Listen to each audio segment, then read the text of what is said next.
तो बात सिर्फ इतनी सी नहीं है। ये कहानी उस दिल की है जो रुकना चाहता था मगर रास्ते ने वापस बुला लिया। मिथिला ने इस बार मुझे थोड़ा ज़्यादा अपना सा लगना शुरू ही किया था। घर के आंगन की खुशबू, शाम की वो हल्की सी ठंडक और माँ के हाथ का स्वाद सब कुछ जैसे कह रहा था, बस थोड़ा और रुक जा। और मैं भी रुकना चाहता था कुछ दिन और। दिल के हिसाब से तो यहीं रह जाता, पर जिंदगी का हिसाब किताब कभी दिल से पूछकर लिखा ही नहीं जाता। एक छोटी सी लीव अप्रूवल और मेरे लिए पूरी दुनिया पलट गई। तो मैंने भी अपने दिल पे पत्थर रखा और बैंगलोर के लिए निकल गया। मैं तो निकल चुका था, पर दिल वो तो अब भी घर के किसी कोने में बैठा हुआ है।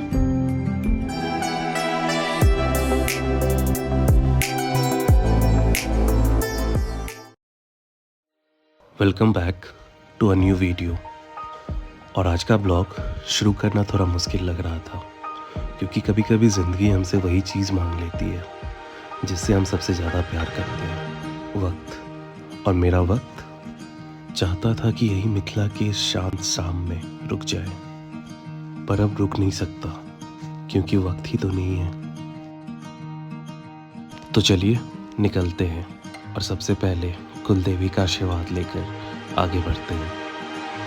एक तरफ इस शाम की ठंडक और दूसरी तरफ वापस जाने की बेचैनी। मिथिला की शाम का अपना ही जादू है। ये हवा, ये खुशबू, ये सुकून घर के बाहर कहाँ महसूस होती है। और फ्लाइट जब अपनी तेजी पकड़ती है, एक हल्का सा खालीपन, हल्का सा दर्द महसूस होता है, क्योंकि घर दूर जा रहा होता है। ऊपर से मिथिला की धरती ऐसे छोटी नजर आती है, पर उसमें बसा प्यार कभी छोटा नहीं होता। ऊपर आसमान बदल जाता है, पर नीचे मेरे लोग, मेरी माँ, पापा, शायद अभी भी वो हमारे आगे वाले रूम में बैठ के हमारी बातें कर रहे होंगे। हमारी यादें, हमारी कहानियाँ वही की वही रहती हैं। इसलिए टेक ऑफ सिर्फ प्लेन का होता है, दिल का नहीं। और जल्दी वापस लौटेंगे, सिर्फ यही खुद को समझाकर हम भी आगे बढ़ जाते हैं। हैदराबाद, ना ये मेरा घर था, ना ये मेरी मंजिल, बस एक बीच का शहर जहाँ जिंदगी ने थोड़ी देर के लिए रुकने को कह दिया। दो फ्लाइट्स के बीच का ये सफ़र हमेशा अजीब होता है।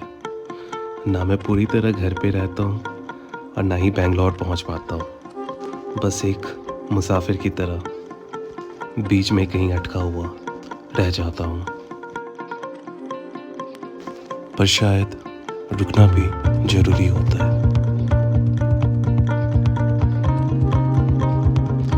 जब प्लेन दौड़ने लगता है ना, तो दिल और तेज धड़कता है।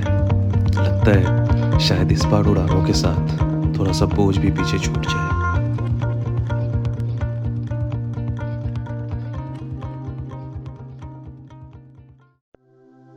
दिल तो अभी भी घर पे अटका हुआ था, लेकिन जैसे ही फ्लाइट ने टेक ऑफ लिया, एक अजीब सी शांति महसूस हुई। शायद इस शहर की खूबसूरती का असर था। ऊपर से हैदराबाद कुछ और ही लगता है। नीचे शहर की रोशनी, दूध जैसी चमकती सड़कें और एक अलग सुकून।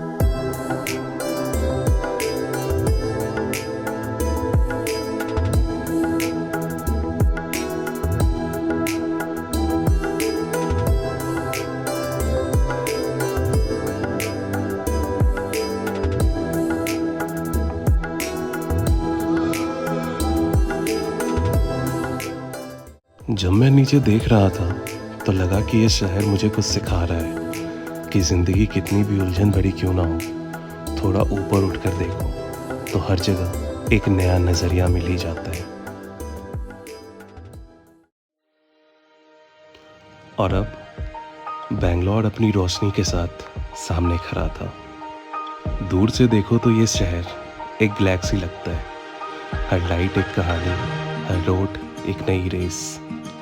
यहाँ से जब बैंगलोर को देखा तो एक अजीब सा सुकून मिल गया, जैसे शहर कह रहा था, वेलकम बैक, अब फिर से शुरू करते हैं। मिथिला की अच्छी पलों को याद करके इस कर्म भूमि में लौट आता हूँ और बाहर आते ही दिल पूरा हल्का हो जाता है, क्योंकि बैंगलोर ने भी तो मुझे अपनाया है। मैं चाहे कितना भी दूर जाऊँ, ये शहर हमेशा वापस आजा कहकर मुझे बुला ही लेता है, और ये भी घर से कम नहीं। मिथिला में तो जान बसी है, पर बैंगलोर ने भी खूब प्यार दिया है, और शायद इसलिए यहाँ आके भी वही सुकून मिल जाता है। बस माँ और पापा की कमी रह जाती है। तो चलिए मिलते हैं फिर से किसी नई कहानी में।